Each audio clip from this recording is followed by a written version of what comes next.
మనం కూడా చివరి క్షణం వరకు కూడా దేవుని పని చేస్తూ చచ్చిపోతే ఎంత బాగుంటుందంటే, ఈరోజు నేల సారాన్ని నీకు ఇచ్చి బాగా విత్తనాలు పండే విధంగా, మొలిచే విధంగా నీకు పంటని సమృద్ధిగా ఇస్తుంటే, వృద్ధి చేస్తుంటే, నువ్వు దేవుని కోసం ఏం చేయాలి?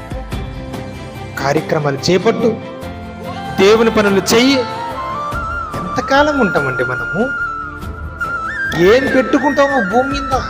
ఏం తీసుకుని వెళ్తావు నువ్వు? పెట్టుకొని ఇక్కడ కూడబెడతావు, ఓకే, ఏమైనా పట్టుకుని పోతావా? లేదా నీ పిల్లలకు పెడతావు, వాళ్ళైనా పట్టుకుని పోతారా? వాళ్ళు పట్టుకుపోరు, వాళ్ళ గర్భాన పుట్టిన పిల్లలు పట్టుకుని పోరు. అందరూ చెప్పుకొని వెళ్ళిపోవాలి తప్ప, నాకు అన్ని ఎకరాలు ఉన్నాయి, ఇన్ని ఎకరాలు ఉన్నాయి, అంత పొలం ఉంది, ఇంత పొలం ఉంది, ఇంత ఆస్తుంది, అంత ఆస్తుంది అని చెప్పుకుంటావే తప్ప ఏ ఒక్క చిల్లి గవ్వ తీసుకుని పోవు.